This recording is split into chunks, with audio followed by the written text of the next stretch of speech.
Kashmir, India, a vibrant, colourful corner of the world, a place of great beauty and incredible hardship. This is a country where the buildings are made of stone. This is a country where things run on not to the sort of time frame that things run in New Zealand, and so simple ideas work. Rob Buchanan is a man flying solo, relying on his wits and determination to get things done. Rob's the founder of MEND, an organisation that aims to help people to help themselves, and has built this clinic in a remote part of Kashmir. It cost around $20,000 to build and now provides much needed basic and practical help to the hundreds of disabled people living in and around the area. We've just built the centre, so that's been the first task, is to get this focal point completed. And what we're doing now is we've started a special school where we have something like 45 disabled kids. These kids live very remotely. Many of the disabilities Rob deals with day to day are as a result of hideous accidents, like children rolling into an open fire, or electrocution from live wires that lie unrepaired on the side of the road. Osh would have a field day up there. Naked power lines, junction boxes totally exposed, 20,000 volt wires within reach of children.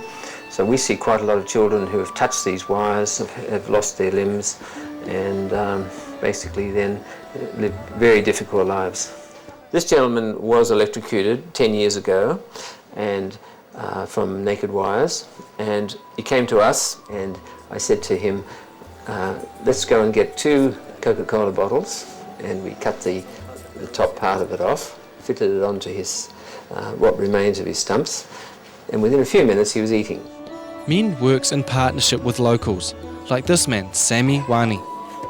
Sammy is a physiotherapist and not only treats the children who come into the clinic, but has to encourage and train the families so they can continue to do the necessary treatments at home. Some of these patients come from several days' walk in the mountains. There's no road. They have to be carried down by porter. This chap here, we've had to show his grandfather how to do exercises, because when that boy is taken home, there'll be nobody else there to help him apart from the grandfather and family. So it's up to them to take over the role of physiotherapist.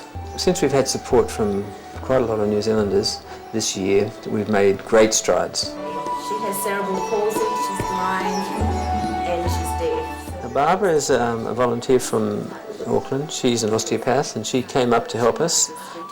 Here she's assessing a small girl who has multiple disability.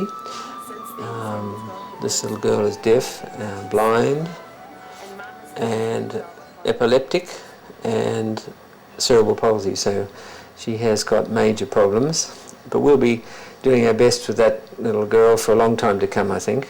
This is the first centre that MEND has built, and the plan is to use it as the model to build more. It works and it suits local people.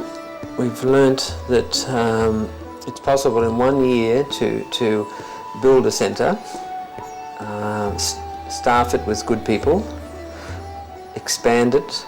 We've now opened a deaf school, a school for deaf kids, and already we have 30 children there getting some speech therapy, getting some sign language, and we've now have 2 audiometers sent there from Australia, so now we're testing ears, and we have donated hearing aids arriving. Rob's not an engineer in the formal sense of the word, but he's intrepid, imaginative, and you might even go so far as to think he's a magician. Here, he's making moulds for limbs out of old aluminium cans. Using local technicians, we design and make the moulds. Everybody chips in. This system is actually quite new in the world. We were able to reduce the cost down to a very affordable cost. And there's magic in stories like Ganga's. An horrific accident meant this young woman spent the first 16 years crawling until she met Rob. She was rolled into the fire also and burnt both legs off, and at that time nobody thought that she could ever have limbs fitted. At 16 she received her legs and MEND sponsored her to become a nurse, helped to pay for her training. She's now a nurse at the hospital, employed, and now she runs her own organisation, and next week she's holding a medical camp. They're holding a medical camp for 125 others in her district, and she's managing that. And it's that hope for the future that MEND wants to sustain.